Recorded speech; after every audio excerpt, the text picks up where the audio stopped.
Hello students, welcome to my channel Sadika education class 8। आज बच्चों हम करेंगे एक्सरसाइज 5.2 का question number 5। Question number 5 question number 3 की तरह ही है जैसे हमने क्वेश्चन नंबर 3 में पाई चार्ट बनाया था। यहाँ भी हमें जो डेटा दिया हुआ है सिर्फ उसका पाई चार्ट बनाना है। और ये जो डेटा दिया हुआ है ये कुछ स्टूडेंट्स का दिया हुआ है जो हॉस्टल में रहते हैं और डिफरेंट लैंग्वेजेस बोलते हैं। टोटल बच्चे जो हॉस्टल के अंदर हैं वो हैं 72। हिंदी बोलने वाले बच्चे 40 हैं, इंग्लिश बोलने वाले 12 हैं, मराठी 9, तमिल 7, बंगाली 4 और टोटल 72 स्टूडेंट्स हैं। इस डेटा को हमें पाई चार्ट में डिस्प्ले करना है। क्वेश्चन में हमें ये कहा गया है। तो मैंने आपको पहले भी बताया था कि जो स्टेप्स ऑफ कंस्ट्रक्शंस होते हैं पाई चार्ट के, उसमें सबसे पहले हम सेंट्रल एंगल निकालते हैं हर कंपोनेंट का। कंपोनेंट क्या होते हैं? ये जितने भी हमें सब टॉपिक्स दिए हुए हैं कि लैंग्वेज में हिंदी है, ये एक कंपोनेंट है, इंग्लिश जो है second component, Marathi third, Tamil fourth, Bengali fifth. तो हमें इस डेटा के अंदर 5 कंपोनेंट्स दिए हैं और इन 5 कंपोनेंट्स की रिस्पेक्टिव वैल्यूज़ दी हैं। तो ये जो वैल्यूज़ दी हैं इनका हमें सेंट्रल एंगल निकालना है कि पूरे सर्कल के अंदर इसका कितना पार्ट है। तो सेंट्रल एंगल निकालने के लिए हमारे पास फॉर्मूला है कि जो भी वैल्यू है कंपोनेंट की उसको हम डिवाइड करते हैं टोटल वैल्यू, जितने भी कंपोनेंट्स हैं उन सबको ऐड करके, और फिर उसको हम 360 के साथ मल्टीप्लाई करते हैं क्योंकि ये सर्कल है, और पूरे आंसर को हम डिग्रीज में लिखते हैं। तो सबसे पहले हम यहाँ पर इसका सेंट्रल एंगल निकालेंगे। ये जितना भी हमें डेटा दिया हुआ है, जितने भी कंपोनेंट्स हैं उन सब के हम सेंट्रल एंगल निकालेंगे। तो हमारा फॉर्मूला है वैल्यू ऑफ द कंपोनेंट। तो वैल्यू फर्स्ट कंपोनेंट की 40 है अपॉन टोटल वैल्यू 72 है। तो इसको हमने 72 से डिवाइड कर दिया, मल्टीप्लाइड बाय 360, यही है फॉर्मूले के अंदर, और इसको फिर हम डिग्रीज में करेंगे। अब इसको हमने कट करना है, इसको सिंप्लीफाई फॉर्म में लेकर आना है। तो इसको 4 के टेबल से कर लेते हैं। 4 10 40, और उसके बाद ये 18 आ जाएगा, और फिर 18 1 18, और 18 2 36, और 0 एज इट इज़। अब ये आ गया 10 और 20, ये दोनों मल्टीप्लाइड में हैं। तो 10 मल्टीप्लाइड बाय 20, इसका आंसर होगा 200। तो ये हो गया 200 डिग्रीज। ये हमारा फर्स्ट सेंट्रल एंगल निकला। सेकंड में हमने इंग्लिश का निकालना है सेंट्रल एंगल। तो कंपोनेंट की वैल्यू है 12। उसके बाद फॉर्मूले के अकॉर्डिंगली हमने अब टोटल वैल्यू लिखनी है डिवीजन में। इसको लिखेंगे 72 मल्टीप्लाइड बाय 360, और फिर पूरे का हम डिग्रीज में आंसर निकालेंगे। तो 12 1 12, उसके बाद 12 6 72, 6 के टेबल में 36 आता है, 6 1 6, 6 6 36, and 0 as it is. 1 multiplied by 60 हमें देगा 60, और बाहर डिग्रीज लिखे हुए हैं तो हम एज इट इज़ लिखेंगे। अब थर्ड कंपोनेंट है मराठी की वैल्यू दी हुई है 9। तो 9 upon value of the component, जो हमें वैल्यू दी हुई है, डिवाइडेड बाय टोटल वैल्यू हमें 72 दी हुई है क्वेश्चन में। तो इसको 72 करेंगे, ये हमें क्वेश्चन में ऑलरेडी 72 दी हुई है, इंटू 360, और इसको डिग्रीज में। 9 8 72। अब 8 और 360 को कैंसिल करेंगे तो ये हुआ 8 1 और ये आ गया हमारा 45। 8 4 32, और ये 5 5 40। अब ये इसका आंसर आ गया 45 डिग्रीज। 9 1 था तो 1 इंटू 45 इज़ 45। इसी तरीके से अब हम 7 का निकालेंगे। 7 अपॉन 72 इंटू 360, और डिग्रीज में आंसर चाहिए हमें। 7 और 72 को हम कट नहीं कर सकते हैं, लेकिन 72 और 360 को कट कर सकते हैं। तो 72 जाएगा यहाँ पर 9 में, इसको हम कर सकते हैं, या 8 में कर सकते हैं। 8 के टेबल में करा तो 8 9 और ये आ गया 45 उसके बाद 9 के टेबल में 9 5 7 इंटू 5 हो गया हमारा 35 डिग्रीज। अब इसी तरीके से हमने बंगाली लैंग्वेज का निकालना है कि कितना वैल्यू निकला। तो ये हो गया 4 अपॉन 72 इंटू 360, और आंसर डिग्रीज में। 4 और 72 को कट करेंगे तो 4 1 और ये हो गया 18, और 18 1 ज़ा 18, 18 2 ज़ा 36 और 0 as it is. 1 into 20 is 20 degrees. ये हमारा फर्स्ट स्टेप था कि हमने सारे जितने भी कंपोनेंट्स हैं उन सब का सेंट्रल एंगल निकाल दिया है। फर्स्ट का 200, सेकंड का 60, थर्ड का 45, देन 35 एंड देन 20। ये हमारा first step construction of pie chart का कंप्लीट हो गया। नेक्स्ट स्टेप में हमें सर्कल बनाना है, किसी भी रेडियस का, कोई भी रेडियस का हम सर्कल बनाएंगे और फिर हम इसको पाई चार्ट में रिप्रेजेंट करेंगे, ये जितना भी हमें डेटा दिया हुआ है। तो ये मैं आपको यहाँ पे ड्रॉ करके दिखा देती हूँ कि हमने कोई भी रेडियस ले लिया और सर्कल को इस तरीके से ड्रॉ कर दिया। अब जहाँ पे मैंने ये टिप रखा था कंपास का, वहाँ से मेरे को हॉरिजॉन्टल लाइन खींचनी है एक रेडियस शो करने के लिए, जिससे कि मैं ये बेस लूँगी और एंगल बनाऊँगी। ये हमारा नेक्स्ट स्टेप था स्टेप्स में कि कोई भी कन्वीनियंट रेडियस लीजिए, फिर हॉरिजॉन्टल लाइन बनाइए। अब इस हॉरिजॉन्टल रेडियस की लाइन पे रखकर जितने भी सेंट्रल एंगल्स हमने कैलकुलेट करे हैं तब तक इनको हम बनाते जाएं, जब तक कि सारे के सारे ये पूरे नहीं हो जाते, एग्जॉस्ट नहीं हो जाते। अब जो फर्स्ट हमें सेंट्रल एंगल दिया है वो है हिंदी का 200 डिग्रीज। तो अब अगर आप अपने ये प्रोटेक्टर में देखो,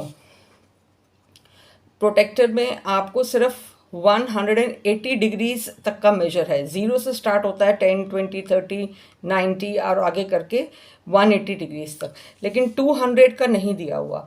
तो जब भी आपको 180 से ज़्यादा का मेजर सेंट्रल एंगल में आपका निकल कर आता है तो उसको आप मार्क करना फर्स्ट प्लेस में, इसको छोड़ दो, इसको आप मार्क नहीं करोगे, इसको लास्ट के लिए छोड़ दो, क्योंकि लास्ट में हमने जो भी एंगल डिपिक्ट करना होता है पाई चार्ट में वो ऑटोमेटिकली उतना ही मेजर निकल कर आता है। तो 180 से ज़्यादा जब भी होगा तो आप उसको हमेशा छोड़ देना और आगे के जो डिग्रीज हैं उनको आप रिप्रेजेंट करना शुरू कर देना। ठीक है, तो अब जो नेक्स्ट है वो है 60 डिग्रीज। तो मैं यहाँ पर इस प्रोटेक्टर को ये मिड पॉइंट पे यहाँ रखकर इसको 60 डिग्रीज यहाँ पे प्लॉट करूँगी। दिस इज 60 डिग्रीज और इसको मैंने इस तरीके से ऐसे ज्वाइन कर दिया इस टिप के साथ। ये हमारा फर्स्ट सेक्टर आ गया, फर्स्ट सेकंड कंपोनेंट का जो इंग्लिश का है। अब नेक्स्ट मराठी दिखाना है, दैट इज़ 45 डिग्रीज। अब 45 डिग्रीज जो हम शो करेंगे वो हम कहाँ रख कर करेंगे, जोन सी भी लाइन हमने एंगल के लिए स्केच करी थी वहाँ रखेंगे। आपको अपने पेज को, नोटबुक को रोटेट करना पड़ेगा और फिर रखना पड़ेगा। ये बेस यहाँ पर रखेंगे, ये टिप का जो हमने कंपास से ड्रॉ करा था। अब जो नेक्स्ट है वो 45 है, तो 45, 40 और ये 45। 90 से जो नीचे होते हैं, 90 से कम वाले नंबर्स जो हैं वो हम इधर राइट साइड पे देखेंगे और जो ज़्यादा वाले होते हैं वो हम लेफ़्ट साइड पे देखेंगे। तो ये 45, ये रफ 40 और ये 45, ये 45 मार्क कर लिया। अब इसको हम यहाँ से ऐसे ये ज्वाइन कर लेते हैं, बिल्कुल स्ट्रेट लाइन ड्रॉ करेंगे तभी एंगल्स बिल्कुल ठीक आएंगे। ये 45 डिग्रीज हो गया। अब नेक्स्ट हमारा जो एंगल है वो है 60 हमने कर लिया, 45 कर लिया, नेक्स्ट इज 35 डिग्रीज। 35 डिग्रीज हमने अभी जो 45 वाली लाइन बनाई है उसको बेस बना के करेंगे। टिप हम अपनी यहाँ रखेंगे और नेक्स्ट हमने बनाना है 35।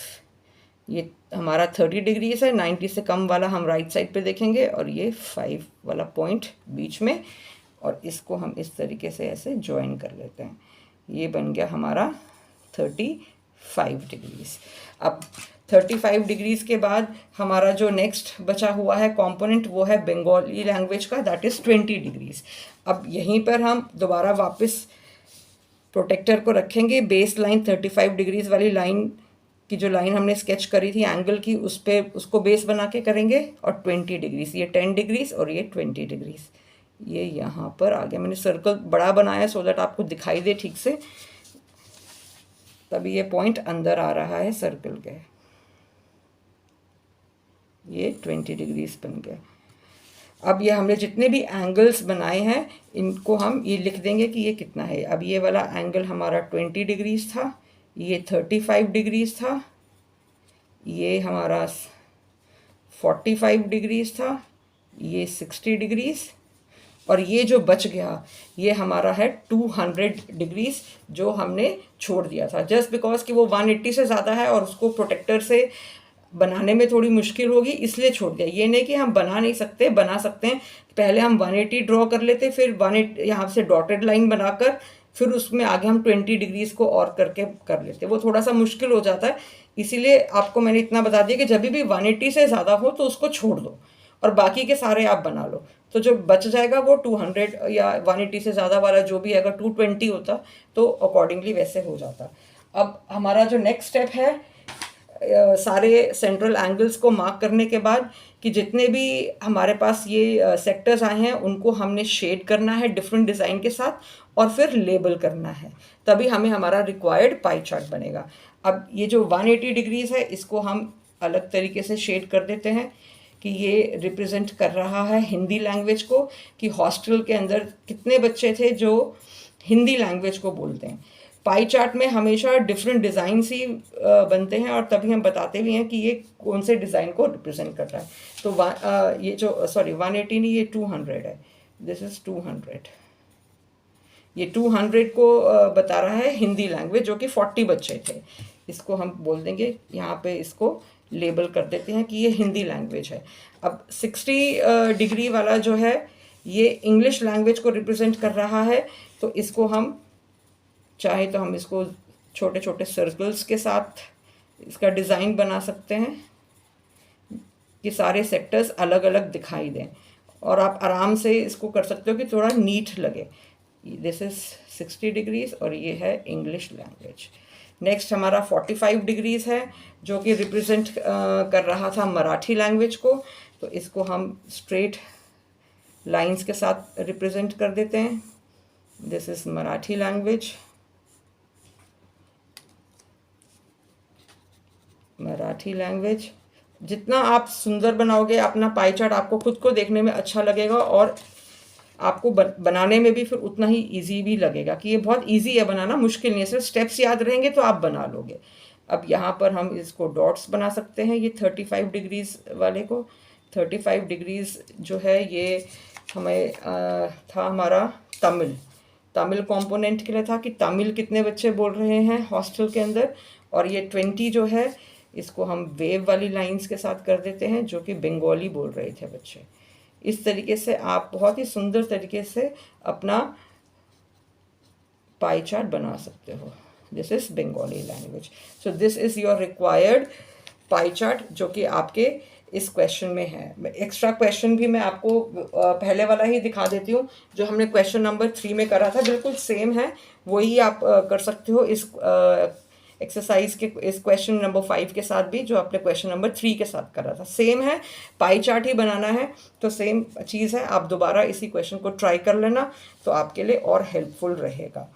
ये फर्स्ट क्वेश्चन था। अब ये सेकंड क्वेश्चन है, इसमें मैंने आपको सेंट्रल एंगल निकाल के दे दिया है, बाकी पाई चार्ट आप इसमें खुद से बना सकते हैं। आई होप वीडियो आपके लिए यूज़फुल रही होगी। चैनल को प्लीज़ सब्सक्राइब करिए, वीडियोस को शेयर करिए और कमेंट ज़रूर करिए कि आपको वीडियो कैसी लगी। Thank you so much for watching.